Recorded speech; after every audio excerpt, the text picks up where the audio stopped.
आज का वीडियो में एक क्वेश्चन के साथ स्टार्ट करने वाला हूँ और वो क्वेश्चन है what is real meaning of happiness.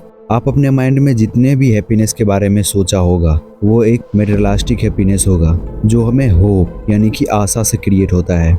जैसे अगर मैं न्यू फोन खरीद लूँगा तो मुझे हैप्पीनेस मिलेगी, मुझे जॉब मिल जाएगी तो मुझे हैप्पीनेस होगी, और ये सारे हैप्पीनेस एक मटेरियलिस्टिक हैप्पीनेस होता है जो कि प्रेजेंट में आपको मिलती है पर एक होप के प्रोस्पेक्टिव से। और ये हैप्पीनेस एक ऐसी रेस की तरह होती है जो कभी नहीं ख़त्म होता है, और इस रेस को कहा जाता है रैट रेस यानी चूहा दौड़, जो एक ऐसे जाड़ में फंसे हुए हैं जो जितना बाहर निकलने की कोशिश करता है वो उतना ही उसमें फंसे चला जाता है। अगर शॉर्ट टर्म में रेट रेस को समझे तो इसका मतलब होता है एक ऐसा इंसान जो 6 बजे अलार्म के साथ जगता है और शाम 9 बजे अलार्म के साथ सो जाता है, और इस टाइम के बीच उसके माइंड में एक मटेरियलिस्टिक हैप्पीनेस चलता है, यानी कि एक ऐसा हैप्पीनेस जिसे आप करंट में अफोर्ड नहीं कर सकते। और इन सब का रीज़न ये है, मनी एक ऐसा चीज़ है जो हमारे मटेरियलिस्टिक हैप्पी को रियल हैप्पीनेस में बदलता है, क्योंकि जिस चीज़ की हम कामना करते हैं उसकी वैल्यू को इक्वल करने के लिए मनी ही सबसे बड़ा फैक्टर होता है। और इसी के कारण से पिछले 5 सालों में 77% ग्रोथ क्रेडिट कार्ड के एक्टिव यूजर की हुई है, और यही चीज़ लोगों को मनी ट्रैप का हिस्सा बनाती है। अगर मनी ट्रैप को शॉर्ट में समझे तो मनी ट्रैप का मतलब होता है पैसे के पीछे इतना लग जाना कि इंसान अपनी असली खुशी, सुकून और वैल्यू को भूल जाए। ये ट्रैप अक्सर इसलिए होता है क्योंकि हम समझते हैं कि जितना ज़्यादा पैसा होगा उतनी ही ज़्यादा खुशी मिलेगी, लेकिन असल में ये एक इल्यूजन होती है जो कभी भी हमें इससे बाहर निकलने के लिए नहीं देती है। अब आपके माइंड में एक डिबेटिव क्वेश्चन चल रहा होगा कि मनी के बारे में सोचना गलत है, तो इसका आंसर आपको इस वीडियो के ख़त्म होने तक ज़रूर मिल जाएगा। एक रेस ट्रैप इंसान की लाइफ स्क्रिप्टेड होती है, वो चाहकर भी उससे बाहर नहीं निकल सकता, और इसी स्क्रिप्ट के कारण उससे कभी रियल हैप्पीनेस नहीं मिल पाती है, और वो उसमें फंसकर अपना पूरा लाइफ उसमें गुजार देता है। और स्क्रिप्टेड लाइफ हमें कोई और नहीं बल्कि हमारे सोसाइटी और हमारे अपने लोग ही हमारे माइंड में फीड करता है। तो चलिए स्क्रिप्ट लाइफ को डिकोड करते हैं, जो कि हमारे अंदर हमें अपने लोगों से ही फीड किए जाते हैं। स्क्रिप्ट का पहला लेटर होता है एस। इसका मतलब होता है एस्कुलिज्म, यानी अपने लाइफ को स्टार्ट करने के लिए आपको स्कूल जाना मैंडेटरी होता है, जो कि सही भी है, पर इस चीज़ को हमारे अंदर कुछ अलग तरीके से फीड किया जाता है। जैसे जब आप 5th या 6th में होते हो तो आपके घर वाले बोलते हैं कि अगर तुम 10th कर लोगे तो तुम्हारी लाइफ अच्छी हो जाएगी, और जब आप 10th कर लेते हो तब आपको पता चलता है कि जो आप चाहते हो वो तो 10th के बाद मिलेगा ही नहीं, एंड सो ऑन,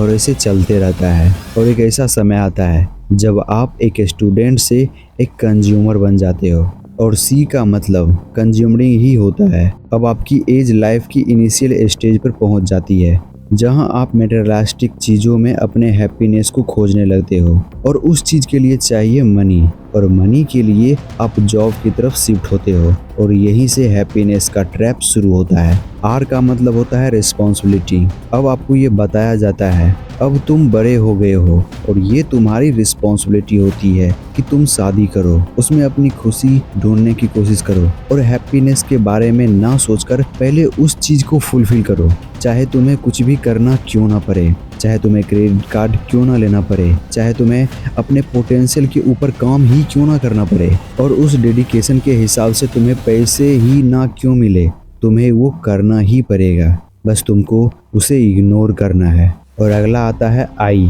और इसका मतलब होता है इग्नोरेंस। आपको जो भी चीज़ अपने रिस्पॉन्सिबिलिटी से दूर ले जाता है उसे दूर करो, यानी कि उसे इग्नोर करो। और इसमें पी का मतलब होता है प्रोमिसेज। आपको ये प्रॉमिस करना होगा कि आपको अपने हैप्पीनेस को छोड़कर अपने रिस्पॉन्सिबिलिटी और इग्नोरेंस के ऊपर फोकस करना है। और टी का मतलब होता है टैक्सेशन। आप इस देश के नागरिक हो, आपको टैक्स देना ही होगा, क्योंकि आप अपने फैमिली के लिए जो रिस्पॉन्सिबिलिटी लिए हो और उसके लिए जो इग्नोर करते हो वो आप इसमें भी करो। और इस तरह से आपकी लाइफ को स्क्रिप्टेड किया जाता है। और ये स्क्रिप्ट आपके अंदर इसलिए फीड किया जाता है क्योंकि उसके अंदर भी किसी ने इसे फीड किया था।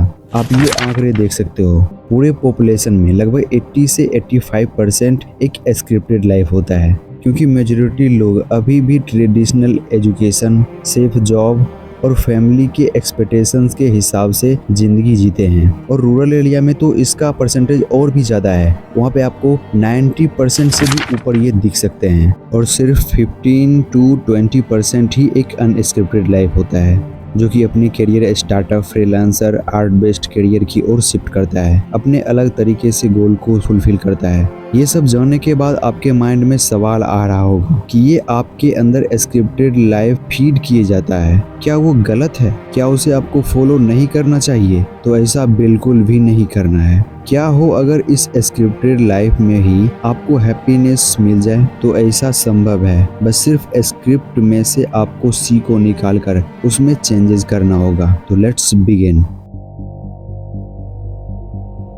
ऊपर मैंने एक आंकड़ा बताया था कि स्क्रिप्टेड लाइफ 80 to 85% है। ये वो लोग होते हैं जो फ्रीडम और हैप्पीनेस के लिए स्ट्रगल करता है। 15 to 20% लाइफ अनस्क्रिप्टेड होता है, पर ये जो स्ट्रगल करता है वो एक रियल पोटेंशियल को अनलॉक करने के लिए करता है। तो हम ट्राई करेंगे अपने लाइफ को अनस्क्रिप्टेड बनाने की। इसके लिए हमें कंज्यूमर के साथ साथ एक प्रोड्यूसर भी बनना पड़ेगा, यानी हमें अपने पोटेंशियल को पहचानना होगा और उसके हिसाब से हमें कुछ ऐसा प्रोड्यूस करना होगा जिससे हम लोगों के लाइफ में वैल्यू ऐड कर सकें। जैसे Ritesh Agarwal, founder of OYO rooms. Ritesh Agarwal एक स्मॉल टाउन बॉय थे जो उड़ीसा से बिलोंग करते हैं। उन्होंने एक स्क्रिप्टेड लाइफ स्टार्ट की, ट्रेडिशनल एजुकेशन सिस्टम फॉलो किया और इंजीनियरिंग में एडमिशन लिया। लेकिन उन्हें जल्दी ही समझ में आ गया कि उनका इंटरेस्ट एंटरप्रेन्योरशिप में है, ना कि रेगुलर 9 to 5 जॉब में। इसलिए इंजीनियरिंग को छोड़ा और अपने करियर के पाथ को अपने पैशन की ओर फॉलो किया।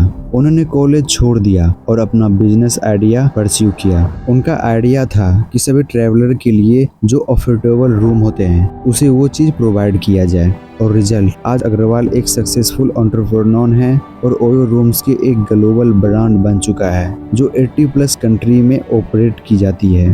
अपने लाइफ को स्क्रिप्टेड से अनस्क्रिप्टेड बनाने के लिए बस 3 चीज़ों को ही फॉलो करना है, जिसमें पहला है पैशन। आप अपने एक्सपेक्टेशन को छोड़कर अपने दिल की बात सुन सकते हो और उसे फॉलो कर सकते हो। दूसरा है रिस्क लेना, सेफ ऑप्शन को छोड़कर अपने अनकन्वेंशनल ड्रीम के लिए रिस्क लेना। तीसरा होता है इम्पैक्टफुल लाइफ। जब इंसान अपने पैशन को फॉलो करता है तब उसका इम्पैक्ट भी सोसाइटी में ज़्यादा दिखने लगता है। तो अपने लाइफ को अनस्क्रिप्टेड बनाने के लिए बस यही 3 चीज़ की ज़रूरत होती है, लेकिन इस 3 चीज़ में जो रिक्वायरमेंट्स होती है वो फुल डेडिकेशन और हार्ड वर्क की होती है, तब जाकर ये तीनों फुलफिल होता है। इन सब को फॉलो करने के लिए जो चीज़ की रिक्वायरमेंट होती है वो होती है अच्छी हैबिट की। तो अच्छी हैबिट कैसे बनता है उसके लिए आप इस वीडियो को टैब कर सकते हो और उसे पूरा देख सकते हो, जिसमें आप ये सीख पाओगे कि किसी भी हैबिट को आप कैसे बिल्ड कर सकते हो। तो आज के लिए इतना ही, मिलते हैं नेक्स्ट वीडियो में किसी नए टॉपिक के साथ।